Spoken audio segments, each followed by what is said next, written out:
October 15th. I'm Bernice Hillier, and this is The Signal. Adam Walsh is away. The provincial election is over, so now what? We have a new provincial government. We're going to have analysis of results, and we're going to hear from some newly elected MHAs. We'll also look at the big job ahead for the new Wakeham government.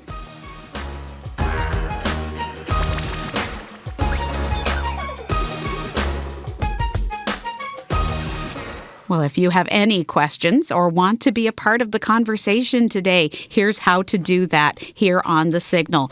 Call us at 709-722-7111 or call 1-800-563-8255. You can text to us if you have a comment, and we'll read it on the radio, 709-327-8206, or you can send us an email, thesignal@cbc.ca.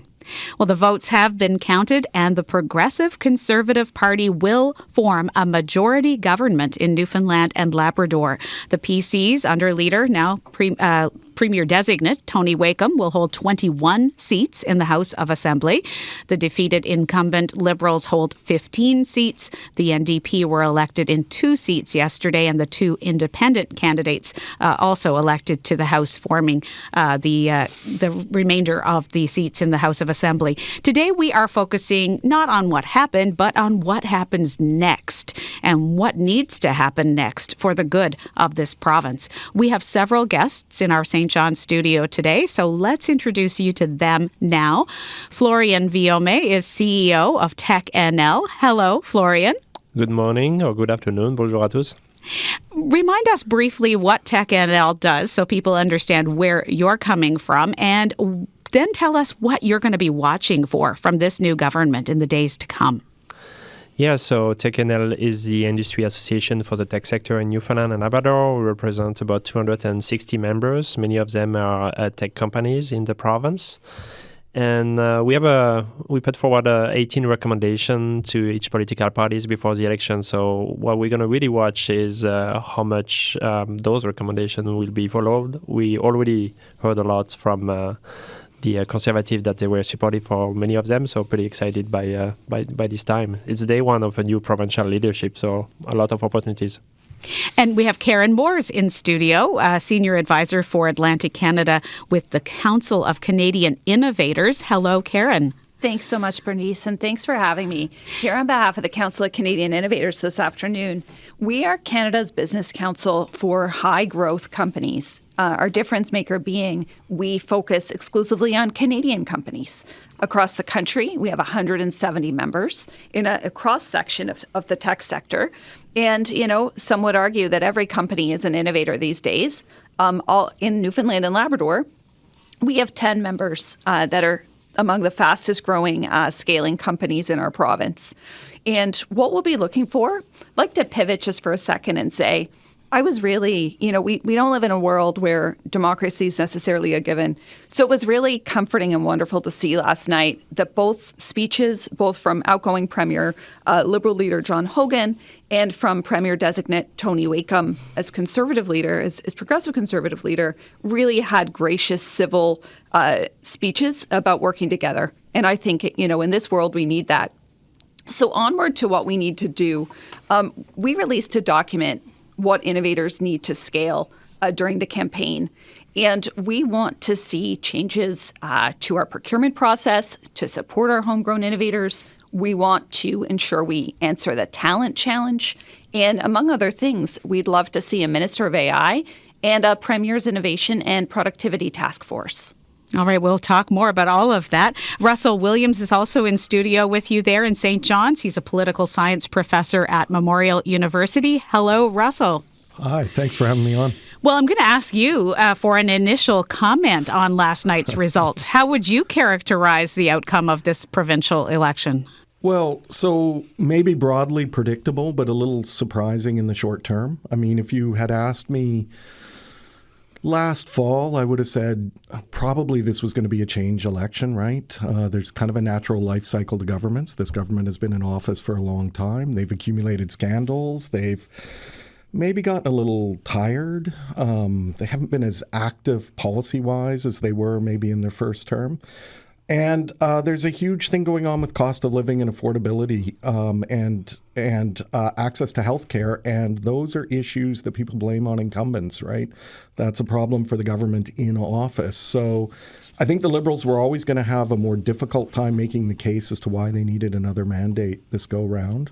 Of course, they really saw the MOU and Churchill Falls as a way to sort of cut through that, but that hasn't really worked out. So I guess not totally surprising, the result, but it did feel, and maybe it's because I'm in St. John's and I'm in Waterford Valley District, where Jamie Korab is the Liberal candidate, a cabinet minister who won a commanding victory. That campaign was very energetic. They were on my doorstep on an almost daily basis. And so maybe perceptually, I thought the Liberals were really doing well on the ground. But of course, you can't generalize your own constituency. So that's the lesson there. And Russell, maybe this is a good time to talk about that, what seems to be an urban-rural divide in terms of where support went in this election. Yeah, so maybe a little bit. I think there's a bunch of different things going on there. Of course, as you know, I'm a political scientist. We're all thinking about the coming of culture wars to the province, and a clear sort of urban-rural divide is being kind of inevitable in the provincial politics at the moment. But there's the added dynamic here that a lot of Liberal incumbents did not run again. And in particular in rural seats, if you look at the pattern yesterday, anywhere a cabinet minister didn't run again, the Liberals lost the seat, right? And so maybe the urban-rural thing is happening a bit. In the end, the popular vote is very close, right? And this is a low turnout election. It was a low energy election, which we don't normally associate with change elections. I think maybe the story here a bit more is that the Liberals just failed to sort of energize their voters effectively. All right, we're going to go on to our other guest in the studio. We have four of you there. Rhonda Tulk-Lane is CEO of the Atlantic Chamber of Commerce. Hello, Rhonda. Hi, Bernice. Well, as a representative of business interests, you know, was there one party or another that you felt was more in tune with the interests of your members? And what are you going to be watching for now? Yeah, so just to share a little bit with the audience, I represent 21 chambers of commerce and boards of trades in Newfoundland and Labrador. There are 91 in Atlantic. And we're I can say clearly, we're pro-business. So we worked with, we sent out things to all the parties to see where they sat when we talked about business. And I'm going to really focus on small business. So we have boots on the ground in what I'll call Main Street, Newfoundland and Labrador. So we're hoping to see the new government see us as a strong economic arm at that grassroots level and as a willing and able partner. And we're really, we'll dig into some of that, I'm sure, as we get into the show. Absolutely, we will. Well, for our listeners, if you have any questions or if you want to be part of the conversation, please do that. Give us a call. 709-722-7111 or call 1-800-563-8255. You can also text us during the show. If you're busy eating and you don't want to take time to make a call, text us and share your thoughts on the election outcome and what you'd like to see the Wakeham government take on next. 709-327-8206. What should the priorities of this new progressive conservative government be? Send us an email, thesignal@cbc.ca. And before we go any further, let's hear some of what was said last night by the Premier-designate, Tony Wakeham, in his acceptance speech. I want to build a future that includes lower taxes for all of us. That means increasing the basic personal exemption to $15,000, meaning nobody pays a cent of provincial tax on the first $15,000 you earn. The biggest exemption in Atlantic Canada. It also means permanently reducing the gas tax and paying back the tuition of graduates who choose to stay and work in Newfoundland and Labrador. Increasing support for our seniors and increasing the number of families who can receive real supports through the Newfoundland and Labrador child tax credit.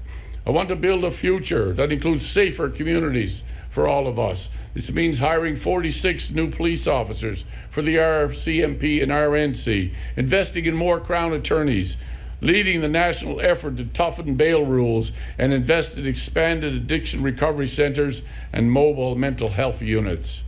We're going to do this while leading a pro-jobs government that insists that work from Bay to North, ferry construction, or national defense spending is done right here, and ensure that all big public projects include benefits agreements that guaranteed work for local tradespeople and apprentices.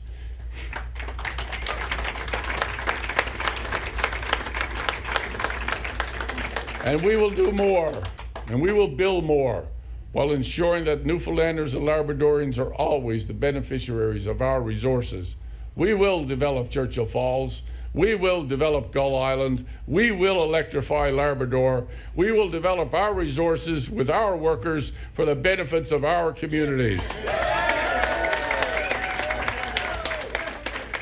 And that is Premier-designate Tony Wakeham, Progressive Conservative leader, in his acceptance speech last night. Incoming Premier now of the province of Newfoundland and Labrador, and lots on his plate, lots of things that need to be tackled for sure. I want to come to each of you in the studio in St. John's and ask you, what you heard there that stood out for you, what you make of what the Premier-designate has had to say. Florian, if I can go to you first, perhaps, Florian Villaumé of Tech NL, what did you hear there that stood out for you? What did you hear there that gives you great hope?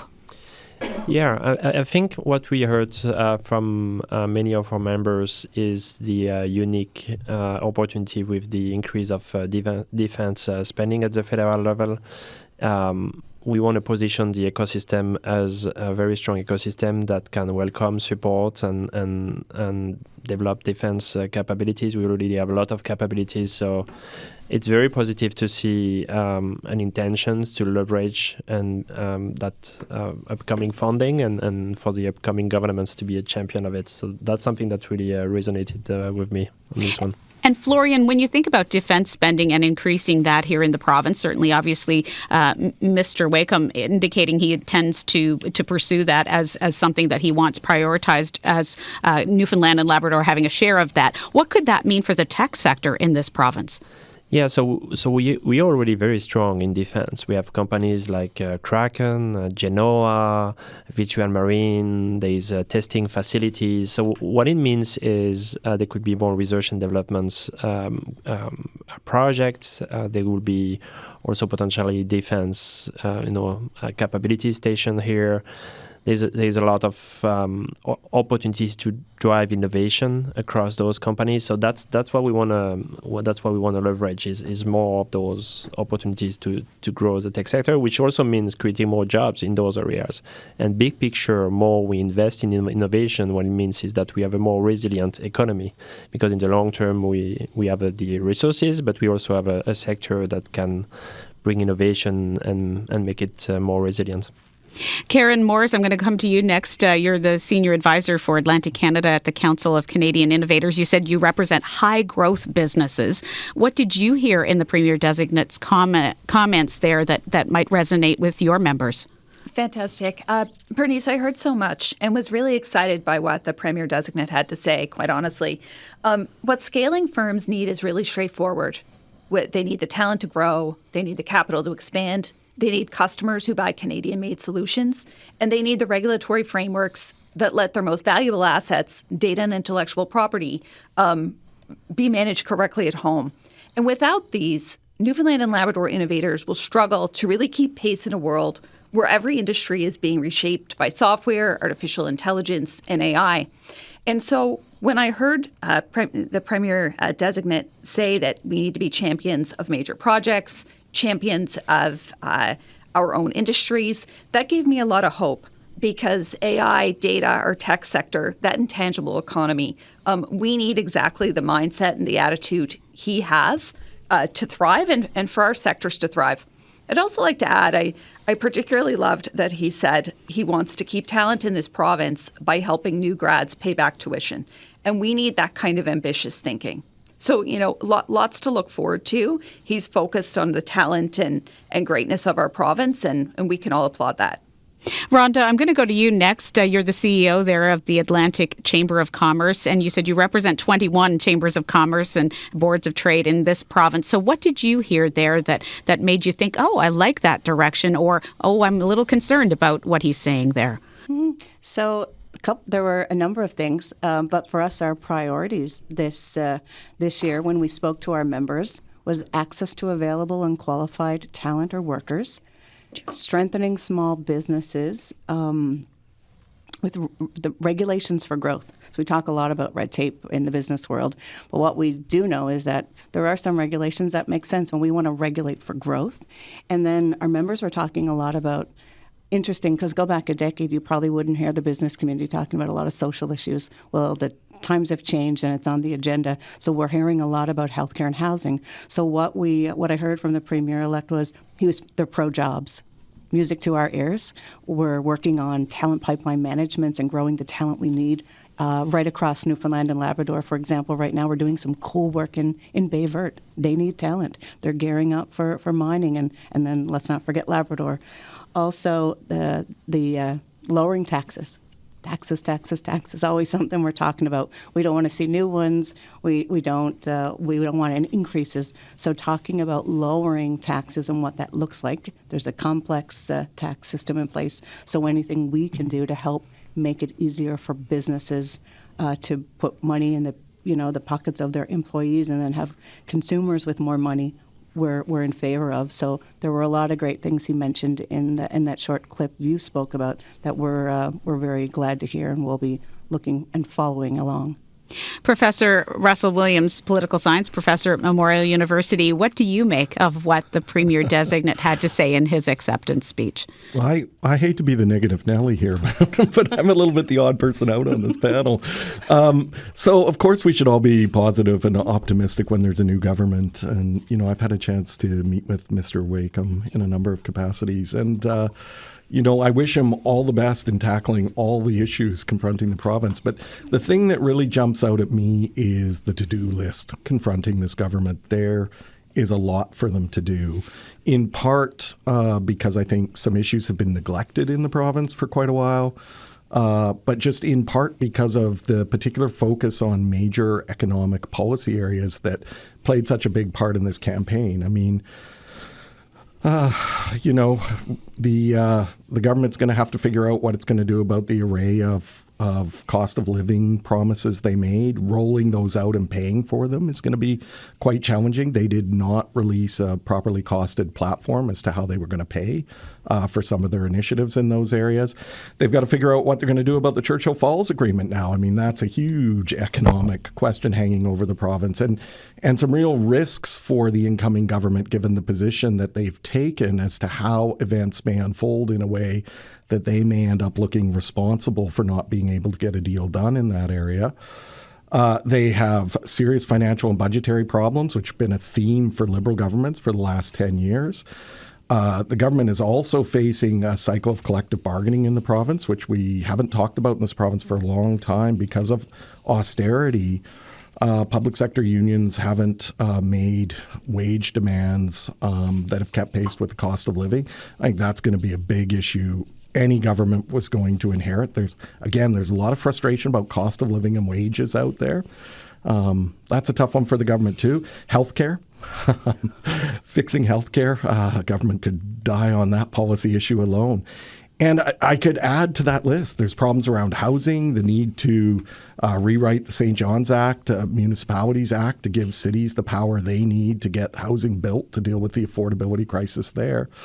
And the list goes on and on and on, right? And I think as a policy observer, what I would say is the real challenge that confronts Tony Wakeham is overcoming the mistakes made by the previous government where too many things were run off the end of the Premier's desk. I mean, I think going forward, we really need to see a government where there are clear instructions to ministers in their mandate letters to get some of these issues tackled and get them dealt with. There is a lot of work to be done, and this government can't afford to sort of dally. All right. We're going to go actually now to the phone lines. We are going to check in actually throughout the show with several winners in yesterday's provincial election. So these are all people we had on the signal on Monday in our pre-election Thanksgiving Monday program hosted by Heather Barrett. We spoke with candidates in 3 districts in the province, and one of those was Corner Brook. So we are going to go back to Corner Brook now to the newly elected MHA for Corner Brook, Jim Parsons, who was running for the Liberal Party. Good afternoon to you, Jim Parsons. And Hello. Hi there. We've got Jim Parsons on the line, the newly elected MHA for Corner Brook. Hello and congratulations, sir. Thank you very much. What do you make of last night's election result?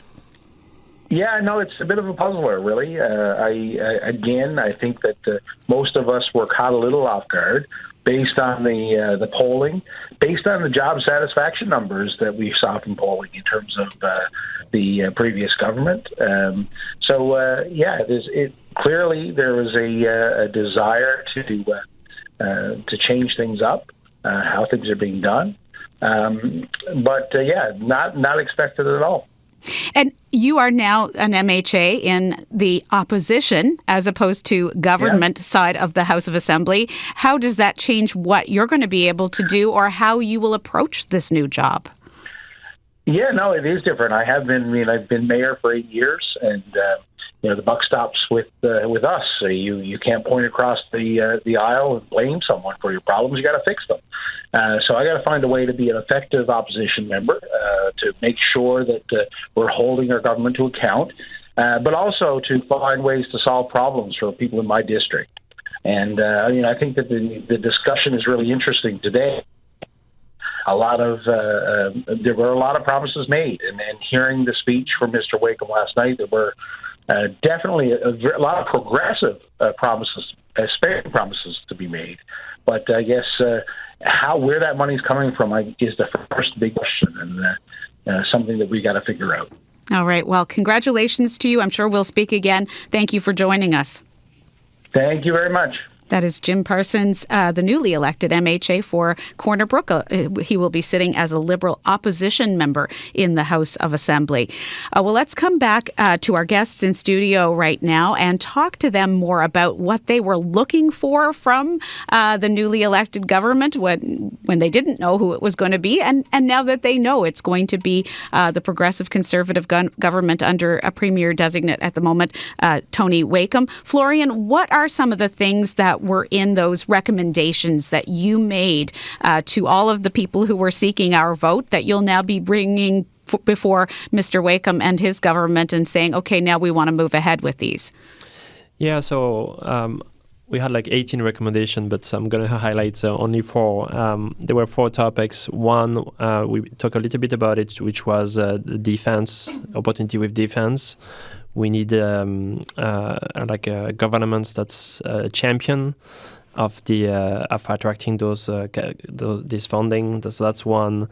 Second one, I think Rhonda touched it a little bit, but the red tape and the timelines to support, especially research and development funding, is very important to our members, especially in a world where things are accelerating in terms of technology developments. We need to have this funding released at the pace of business.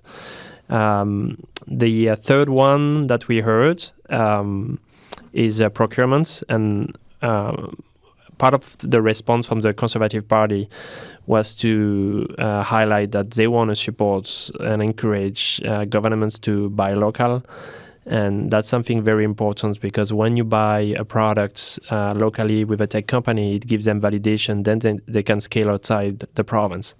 So on top of helping public services, even in healthcare, I think it should be part of the solution to invest in innovation in healthcare. There are a lot of examples on how to do that.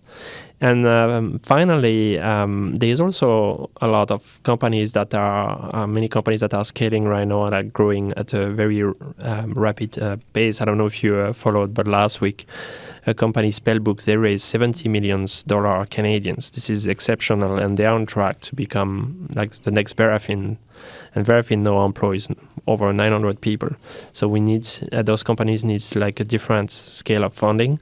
And there is in exchange, it also means there is a bigger return on investments for those companies.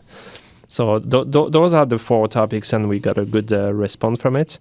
One thing I want to mention, and I think it's valid for any other sectors, is to activate those opportunities and actively work on it. We need to make sure that we have the right minister in place. And what it means is we need someone who has the strategic abilities to understand the key sectors, they are strong business approach. They can promote the tech sector, but also other sectors locally and globally. And what we found very helpful is when we have someone that's easily reachable to solve problems, very proactive and very ambitious to support the growth of the sector, of the tech sector, but also I would say it also applies to other sectors. All right. We have had a text come into us, so I'll read this. More of a comment than a question or anything that our guests in studio would need to comment on. The PC's campaign promises included a pension plan for early childhood educators. I would like to see them follow through on this promise because it's ECEs that truly power Newfoundland and Labrador. Thanks to childcare, Newfoundland and Labrador works. And of course, a reference there to the fact that none of us would be able to go to work, anyone with young children, if we didn't have early childhood education. So thank you very much to Yolanda for texting that to us. We do have a caller on the line. It's Craig calling in from Bay Verte. So we'll go to him now. Hello, Craig. Good day. How are you doing? I'm doing just fine. How are you today? Well, thank you. What comment or question would you have for our guests or with reference to the election? Well, basically, I'm glad that the PC's got in. It gives us a chance to look at the MOU and for us, I guess, Newfoundland, to put forward a vision and a plan that we can make Muskrat Falls and Lower Churchill all of ours. We have 5 to 7 mining companies, gold, copper, magnesium, graphite, etc., here in the province, ready to be developed, bringing billions, potentially trillions of dollars to our economy over the next 5 to 10 years.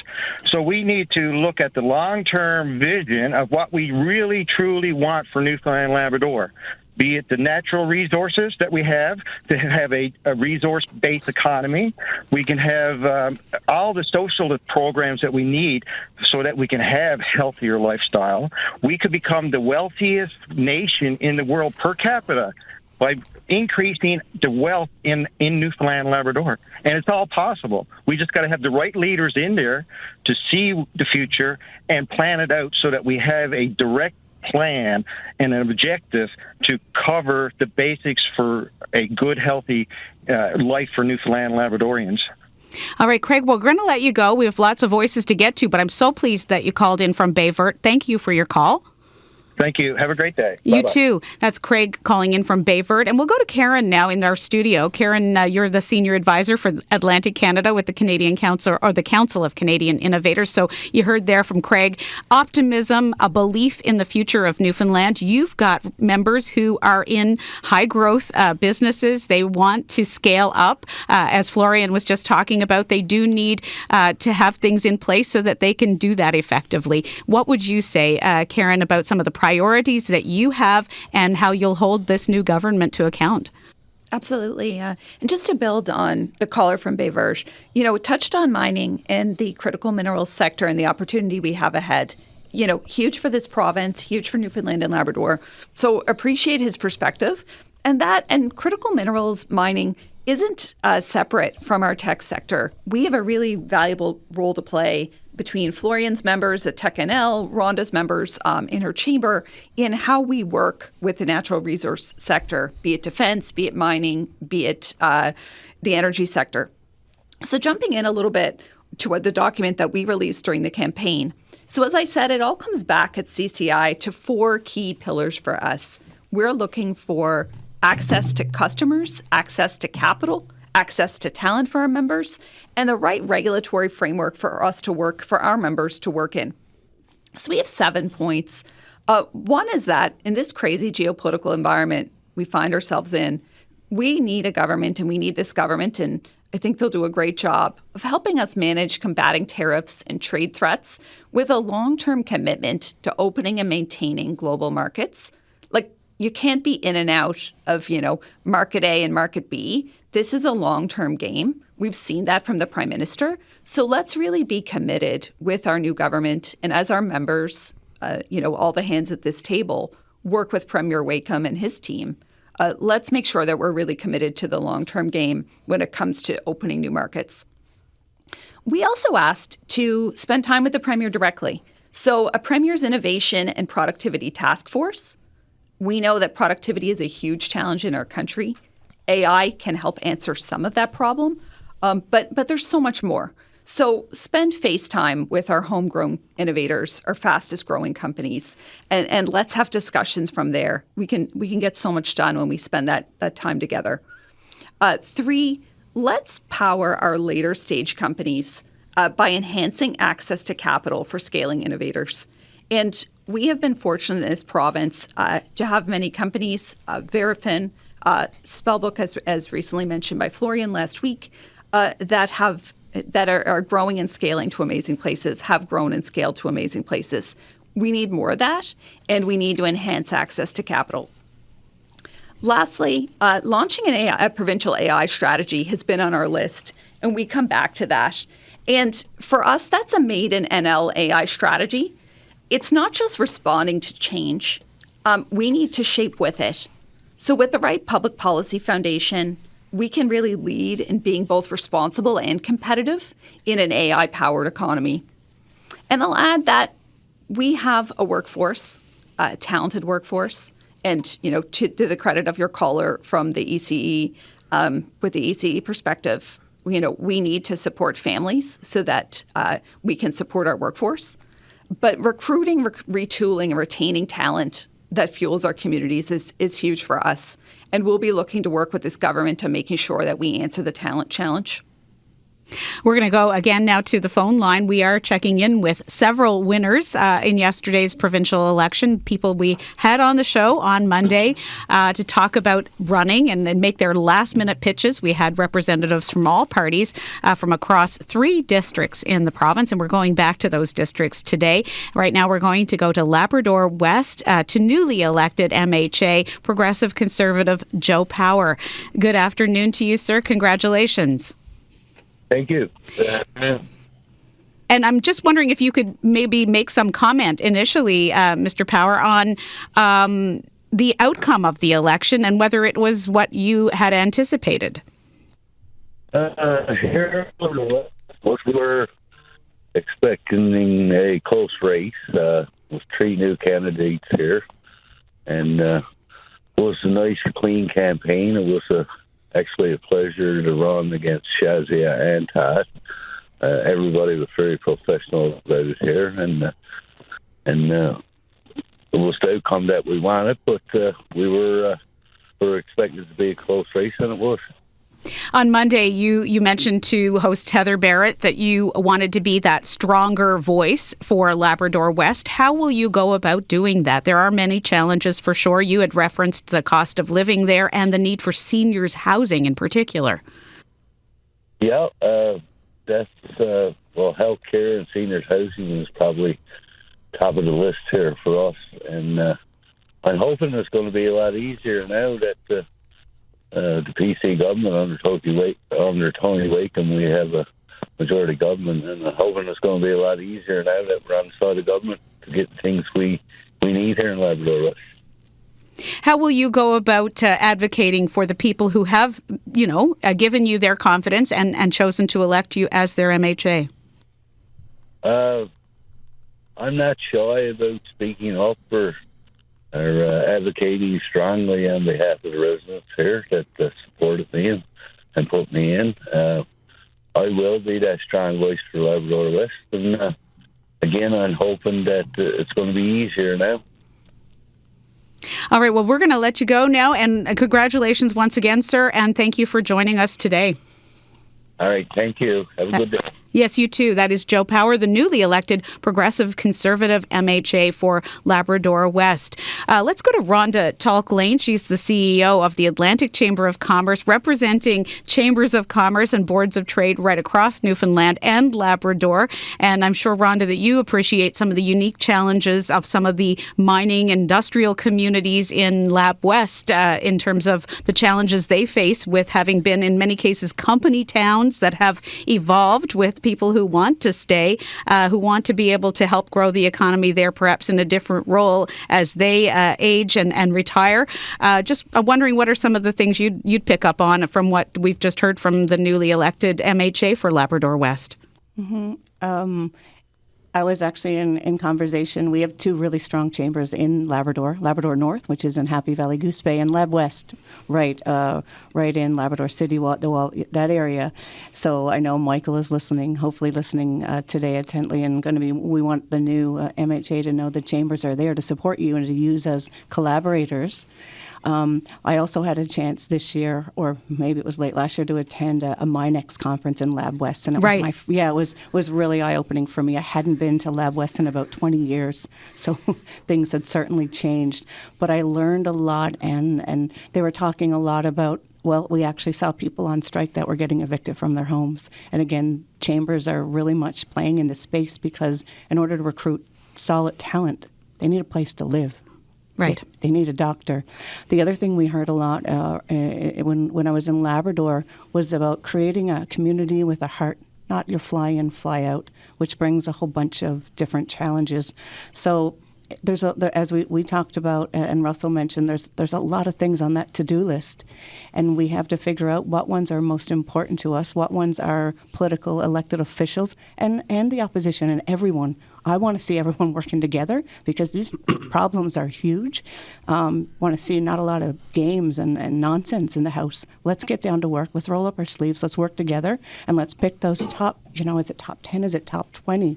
But if the Premier-elect doesn't delegate, again, back to what Russell said, strong mandate letters where these people that are in the ministerial cabinet can look outside because there are a lot of experts out there willing to help, I think we can, figure out a path forward. But it's not going to be an easy challenge, especially as we look at the differences that are happening in Labrador versus on the island.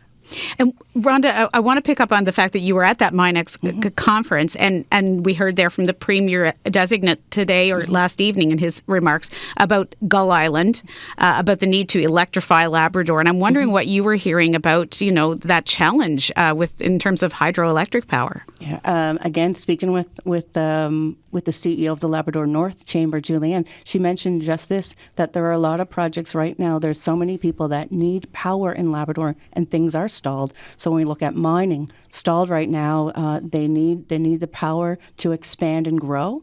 So we've got to figure this out. And what I'm also finding when I talk to the chambers and the members, I feel there is kind of a disconnect. There's a group that somewhat have knowledge and are talking about the MOU, and then finding there's a lot of people that just don't really know, and it's a lot of hearsay. So it's going to be hard to manage, especially if we look at what Premier-elect is saying about a referendum on this, that are we educated enough? Do we have what we need to know to make these tough decisions, and what does that look like? So it's going to be...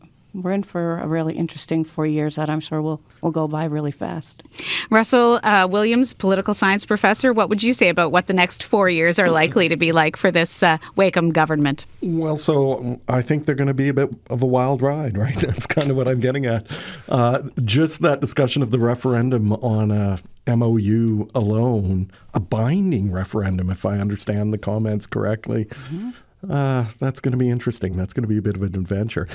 So, I go back to my comments off the top. There's a lot of work for this government to do in a rapid period of time. And, one of the themes that's already come up here is labor force related. We have labor force challenges in this province. We have a shortage of skilled workers. We have problems recruiting and retaining skilled workers. I really appreciate the call from Yolanda from Childcare Now about that particular policy problem. Those investments in early childhood educators and in affordable childcare are a vital labor market strategy that pays back to the province. And we've really been slow walking that process for a decade now in terms of making sure those spaces are available. I could say something similar about the university, right? The skilled workers that people in the tech sector, firms that are looking to scale up are working for, well, a lot of them come from the university. The university is at the lowest enrollment it's ever been at in my 20 years here in the province.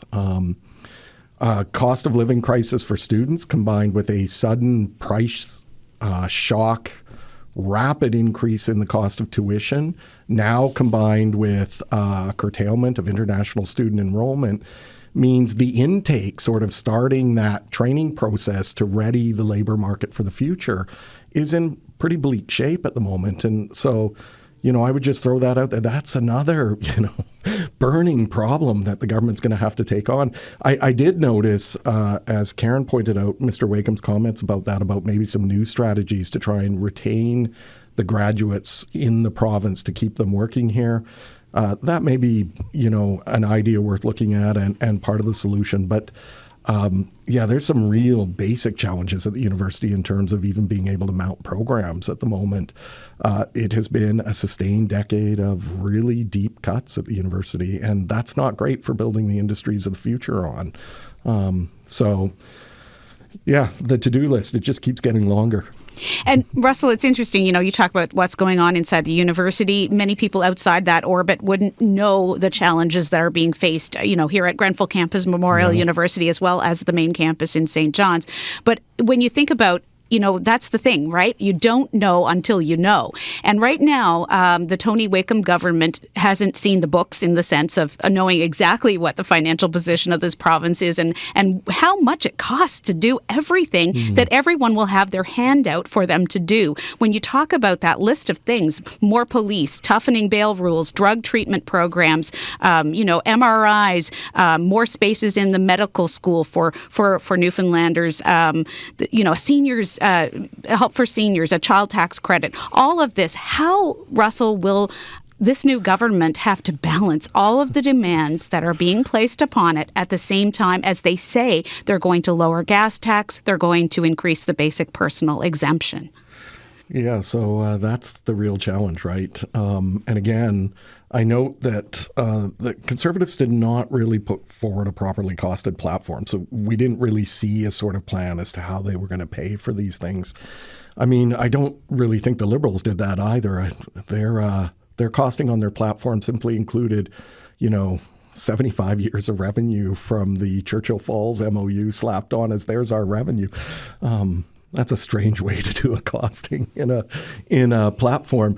So I think both parties were kind of guilty of not really having a plan as to what they were going to do going forward. The province continues to have some financial challenges. Thus, I think the interest in the MOU and getting some additional revenues from Churchill Falls. But the government's going to have to make hard decisions about trade-offs. And, you led into that off my comments about the university. All I can really say there is if you look at the total envelope of education spending in the province, the amount going to post-secondary education has shrunk proportionately at a time when we can sort of least afford it in terms of the investments we need to make in our workforce. So I don't know why the former government chose to do that, but that challenge is sitting now in front of a new government. We'll have to see how they respond to that challenge. We're going to go to the phone lines once again. We've been checking in throughout the show with several winners from yesterday's provincial election. These are people that we had on the signal on Monday. We spoke with candidates in 3 districts earlier in the week on Monday. So we are going to go back to those districts now. We've been speaking with winners in Labrador West and Corner Brook. And now we have the newly elected MHA for St. John's East, Kitty Vitti, on the line. Sheila Olyri, an NDP candidate, now a newly elected NDP member of the House of Assembly. Hello, Sheila Olyri, and congratulations to you. Oh, good day, and thank you so much. It's such an honor to be elected, to have the trust of the people. So just waking up to a new day, and just grateful to have the opportunity to speak with you today. And Sheila, what do you and the leader now of the NDP have to bring to the House to hold this new government accountable? Well, first of all, I need to give a huge shout out to the incredible support from community for both the leader, Jim Dinn, and myself in St. John's East Kitty-Vitty. Democracy works as it should, and the people have spoken, and you know what, we will certainly be getting down to brass tacks very soon and working out a plan of how to work together. This is very new for me at the provincial level. Quite obviously, I've been in the municipal sector for over 14 years, but there's a lot to learn, but I'm ready to go. But I really believe that the costed plan that the NDP had tabled in its campaign weeks before anybody else had a discussion, and that many agreed with the issues on, even our newly elected Premier-elect referenced in the leaders' debate, there was a lot of, yes, you're right kind of thing. So I'm very hopeful, actually, that there's potential for collaboration and for, certainly taking some of those ideas and running with them. How disappointed are you that there aren't more of you going to the House of Assembly this time around, more NDP representatives? Oh, you know what? Absolutely. You know what? But I'm also, I turn that on its head because I'm extremely hopeful. Look, I've been at this now for many years. This is my 7th campaign that I've run, 3rd time in the provincial realm, and now it's a success. You don't always get it the first time around, and it's a really important lesson that everybody needs to learn is that tenacity and perseverance and a drive to make a better province for everybody. It has to be at the center of it. And that means sometimes wins and losses. And I'm very, very hopeful and very excited about the potential for these candidates who showed up so well that they're going to be on the docket in the future. So this is only for now. Sheila, any thoughts based on what you're hearing from our guests in studio? We're talking about the tech sector in this province, the need for innovation, the need for innovative companies to be able to scale up to achieve their goals. What are your thoughts as a representative now in the House of Assembly on what needs to happen to support these industries? Well, I'm not going to comment specifically on that particular industry, but I will tell you education in general is something that has been sadly neglected for many, many years. In my municipal role, certainly I was on many boards and committees dealing with libraries and other things. It's never been a priority. Our educators are one of the most important positions, in my opinion, in our society, because they're the ones that are moving and changing and inspiring young minds to go forward so that they can actually thrive in society. And, if we don't invest in the education, and that's on many different levels, then we'll never move forward. So it has to be a priority. I know that as a parent of 3 and a stepdaughter, I just know how important it is that we give our young people an opportunity. We give the people who are working in these areas an opportunity. So I'm really looking forward to getting down to the work. All right. Sheila Olyri, congratulations once again. Thanks for joining us today. Thank you so much. All right. Take care. And thanks to all who supported. Bye-bye. That is Sheila Olyri, the newly elected NDP MHA for St. John's East Kitty-Vitty. Well, we're getting into the final moments of our program in the last 10 minutes now. So let's go back to each of our guests in studio to talk about, I guess, what's next. Florian Villaumé with the Tech NL, what are you going to be watching for even in these next number of days from the Tony Wakeham government? As I mentioned, one key part to solidify all those recommendations is to have the right leadership at the minister level. So I will be very curious to find who's the next minister. And I mentioned some of the quality we're looking for, a problem solver, proactive and ambitious in supporting growth. That's the kind of attitude we need, because we all want here on this table to have the province winning. And we need the right leadership to make it happen. And we need really relationship and collaboration to make it happen, because we all want the same thing. Karen, what about for you? What are you going to be watching for in the days to come, either in what is said or, as Florian has mentioned, in the cabinet that is chosen by the new Premier? I'd certainly echo what Florian said. We'll really be looking to watch for who our new minister is. As I said earlier on the program, we would, of course, love, like our federal colleagues, to see a minister of AI acknowledging the importance of AI as a sector right now, as its importance to our economy. But, in this province, we have all the right, from a prescription of people, we have the world's best investors, the best employees, exceptional board directors, phenomenal CEOs and teams. We just need the conditions to succeed from a policy perspective. So be it tomorrow, be it 8 weeks from now, be it, 4 years from now, when we're back at this again, we are looking to ensure that the conditions exist for our innovators to succeed. And, dual-use technologies, the defense sector and how other sectors can step up is a great example of that. So it all comes back, quite honestly, collaboration, listening. I think Premier-elect Wakeham has really shown he's a solid listener.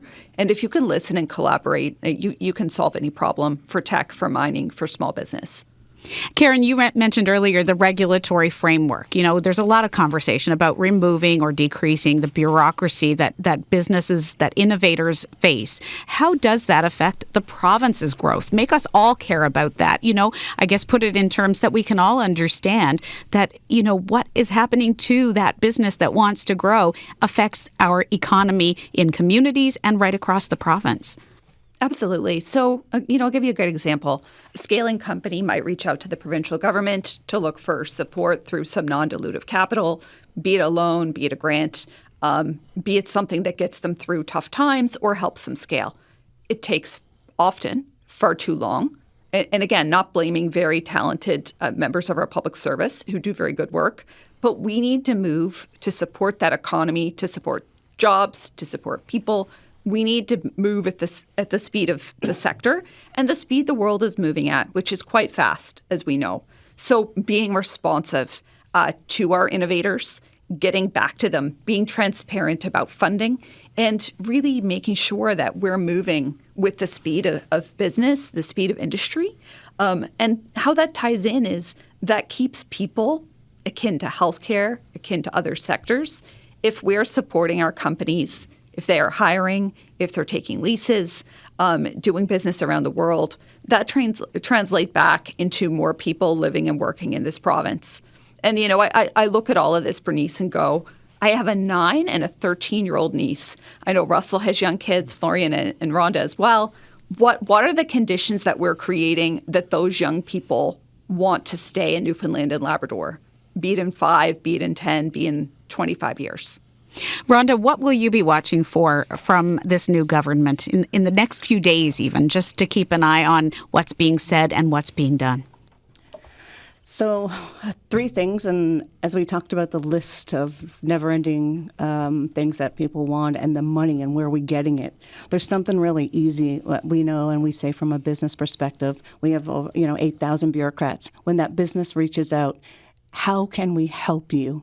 Not putting barriers, that welcoming bureaucrat that can be at the other end of that phone, that can be embraced to help. They know the front lines. They know how to make things leaner. So let's, to the Premier-elect, let's harness the 8,000 workers. What a movement we could have if they all had the right attitude and we were all focusing in the right areas. They know what they do. The next one we've talked about a little bit is we want to see regulations for growth. So let's get rid of any of the things, again, that don't make sense. And the people on the front lines know some of those things. Let's get rid of those. And I won't hold my breath for a minister of AI like Albania actually has someone, not a person, it is AI. So I'm not going to hold my breath that we'd see that here. But we need to maybe see a real minister of AI with a person leading that charge. So there's a lot of things. But I want the 40 MHAs to know there's a chamber in your backyard. Connect with us. Allow us to collaborate with you. Russell, what will you be looking for now, from the perspective of analyzing this as a political scientist who, as you said, there was some, it was broadly predictable, perhaps what happened in last night's or yesterday's election, but still surprising. Where does this government go from here? Again, I think the theme is there's just a lot of things for them to get done. And I think Mr. Wakeham should take out a fresh pad of paper and start making a list because there's a lot of things to get done. And we know that governments are productive when they're new, right? Time moves on and you get closer and closer to the next election. You stop being able to focus on some of these necessary things that need to happen, but maybe aren't as important in partisan terms. So, getting on with the sort of economic agenda that the people on the panel are talking about today, the government needs to move forward quickly. All right. Well, I want to thank all four of you for joining us today. Thank you so much for spending the hour with me here on The Signal. Thanks so much. Thank you. Thank you. Merci beaucoup. Florian Villaumé is CEO of TechNL. He's in our St. John studio, as are our other guests. Karen Moore, Senior Advisor for Atlantic Canada at the Council of Canadian Innovators. Russell Williams is a political science professor at Memorial University. And we were joined as well by Rhonda Tulk-Lane, CEO of the Atlantic Chamber of Commerce. That's all the time we have for The Signal. Join us tomorrow here on CBC Radio 1.